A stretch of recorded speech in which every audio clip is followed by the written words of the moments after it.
Hey guys, welcome back to Vince-Vell Custom. So today I'm sharing with you a custom Karu-Sil. Hopefully I'm saying that right. If I'm not, I apologize, but I really don't know how to pronounce the name. From the Sinestro Corpse DC Comics. Now, really interesting character, a lot of fun working on her. It was made from the Sideshow Collectibles Captain premium format statue, which is a phenomenal statue. And it's like one of those statues you can pretty much make any character out of it. And somebody contacted me that I've been doing work for a long time, and he was like, I really want this character. It's a grail for me, and I always like working on grails for people, you know, because it's like, these are kind of like characters that probably a lot of people aren't going to ever see made. So being able to do these characters, you know, one of a kind, so they can get on their shelf is a lot of fun.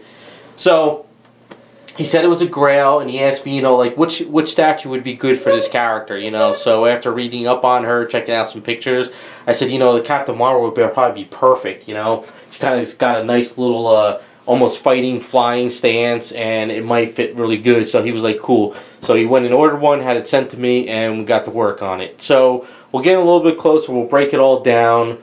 A lot of fun.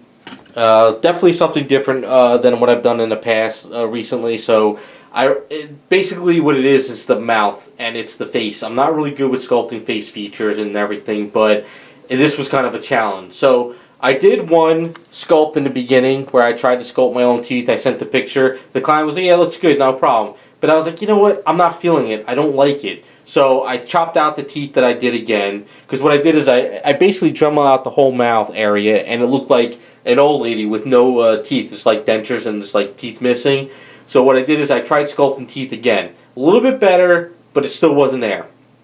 So then what I did was I went into my box of parts and I found a skull, and I was like, oh my god, maybe I should just cut out these skull teeth, you know. So I did that and I added them, but the problem was the teeth were way too big, and I was like, you know what, it's still not working. So I was like, alright, I'm going to try a fourth time. So I needed a break from it for a few days because I was just like kind of stressed out trying to figure out what to do. And then I was in my watching TV, and I was looking at my collection, and I saw a Vampirella statue I had sitting there, and I forgot about her, and there's skulls on the base. And I was like, you know what, let me check out these skulls. And sure enough, those skulls were perfect size. So what I did is I cut out those teeth and I added to the statue, and it worked out perfect. So when I sent him the picture, he's like, I love it, it's great, and that's what we did. So pretty much the background to her is what she did is she was raised by, like, you know, these animals or these things on her planet, and to kind of like be part of them, she ripped out her own lips and everything so it could show her teeth. And that's kind of what I tried to follow, as you can see. So that was kind of a challenge, but I think once I got it done, it worked out pretty cool. So, you know, it's always nice to have extra parts laying around so you could do these types of things. So I did that. I also did her hair. Now, she has very straight hair, long, nothing fancy, nothing really flowing too much. But since this statue's got some movement, like she's flying, I figured, you know what, let me give her a little bit of a flying hair, you know, not too crazy. Because a lot of the pictures, she's not really flying, she's standing. But this one, I think it worked out pretty good. So, excuse the thing, I got this little turntable. So, one of the other things, too, was the symbol. I was like, you know what, it's going to be really hard to do this symbol, but I'm going to try my best. Now, and also, the client says he really wanted to have the symbol on the base. So, I contacted my friend Meta John in Canada, and I told him about it. He's like, you know what, I can do these symbols for you because I can etch them out through the machine at work. I was like, oh, cool. So he sent me, you know, I said I need a 3-inch wide circle for the base, and I forgot the size of the circle on the chest. So he did actually do one for me on the chest. So what he did was he had a piece of wood, and then what he did is he etched out this piece of wood. You know, perfect. Sends me that. So then what I do is I take this piece of wood and I made a mold of it. This is a needle mold. You mix A and B together and you press this in and you let it cure. It takes about like 10 minutes to 15 minutes. You pop it out, and then what you could do is you could pour resin in these pieces. You know, and I sent the mold to my friend who's actually doing some casting recently. And I said, if you have any extra resin, throw some resin in there for me. And he made me a bunch of stuff. So, with that being said, I was able to do the symbol on our chest with no problem. So what I did is, once he gave me the symbols, I found out the perfect one. And when I dremeled out a circle, and I pushed this in with Aves, and then I seamed it up. I kind of seamed up a little bit of the breast area because it goes pretty far. So I kind of just brought up the shirt a little bit. And then I got the symbol on it, no problem. worked out great. So it's always good to know people out there, whether they're in the hobby or they work at a company where they can do some really cool things for you, which you can add on the statues. And of course, Meta John, he works at a t-shirt company and he got an etching machine, and now I can ask him to do stuff for me here and there. So we'll kind of finish up the whole statue. Now, she does have a couple drawings where these triangle pieces of the yellow are kind of flapping in the air, kind of like the Harley Quinn, a white thing around her neck. I sent some pictures to the client. I said there's somewhere they're flapping and there's somewhere they're actually down, with the sculpt. And he likes this version better than the ones that were flapping. And I said I do too. So we kind of pushed it down. And I think it looks a little bit better like a uniform. So I did all the triangles going around the outfit.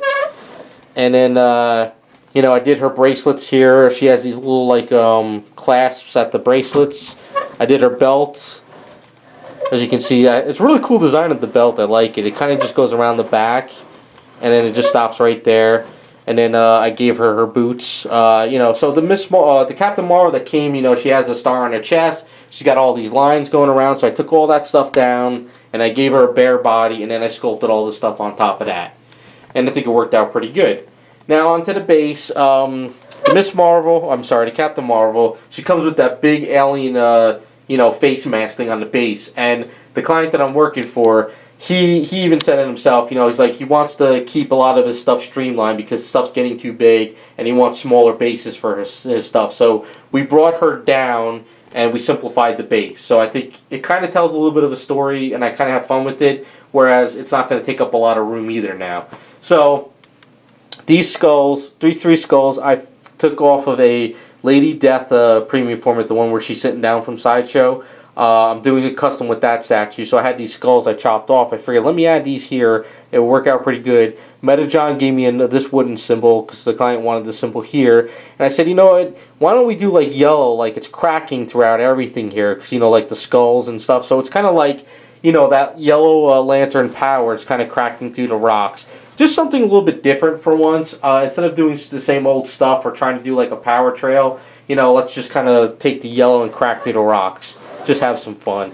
Now, when he first told me about this, I said, recently I found out from a friend that there was like these, Green Lantern Corps lamps and stuff, from all the different colors. So I went looking crazy for a yellow one, and they were really expensive on eBay. They were almost like $90. Then I found a site that actually had like one left, and it was only like $30 or $35, so we ordered it. In the beginning, it was going to be like in her hand, but the problem is like to try to get this in her hands and working, it was going to be kind of too much. So I figured let's add it to the base, because what he can do is he can actually turn this on, and he can actually put it in the base too, which is kind of cool. So I was like, we can't really do all that, so it was just too much work. And one of the last things too about this before we get onto the paint work, which is kind of cool, let me pop off her head, and then she does have a ring, and the ring is a perfectly sculpted ring. So let me alright, so as you can see, Meta John, what he did is he did on a block of resin I sent him a bunch of little tiny ring pieces. So what I did is I dremeled it out, and I actually added it to her finger. So it's not just like, a little glob on there just to represent a ring. It's actually the symbol fine-tuned. So, we really went this crazy to make sure that the ring on her finger is the symbol on her chest. So that's cool. We can go that far with the custom statue. So onto the paint work, and then we'll pretty much be done. So, as her face, with Garage Kit's skin tones, I added a little bit of a leather transparency to her skin, just to give it a little bit like darkness to her, because some of the pictures I saw, she had kind of like almost like that brownish yellowish skin, so I kind of brought that in there as well. Her hair, simple hair, so it was just like an orange brown with black deep roots and stuff. Outfit, top of the outfit's kind of like yellow with some mahogany and some oranges, and then some pearlized yellow around it. The black is just your straight up black with a hint of interference red, and then I gloss coated just to give it a little bit of a shine to it. Belts, pale gold. Bracelets are kind of like the same as the top of her outfit, but with just a little bit more pearl to it, and then the clasps are the same as that. Now, I wanted to change up the boots though. I wanted to give the boots like a leather look. I didn't want them to be the same as the top of her. So you figure her outfit's kind of like that spandex space outfit, and the boots are kind of more like a dirtier leather boots, just to give it a little bit of a change. Because I saw the Sinestro from Sideshow, a lot of pictures online. It's just like yellow, black, and all the same color. So I wanted to give a little bit of variety. And that's pretty much it. That is Karu-Sil. Hopefully you like the way she came out. I had a lot of fun working on the statue. The client's really happy with her too as well. He can't wait to get her. So hopefully I get it out this week. But I just wanted to share this with you guys. So let me know in the comments if you like it. Let me know if maybe some more lantern characters might be fun to do. If I ever come across damaged stuff, maybe I can actually do some more off. I'm just trying to think of more characters to do that aren't your same top tier characters that people might be interested in, and maybe just give you guys some ideas out there that man, maybe I could make some Green Lantern or Sinestro Corps or the Sapphires for my collection. Maybe start building up those type of characters too. So thanks for watching, and we'll be back with some more videos.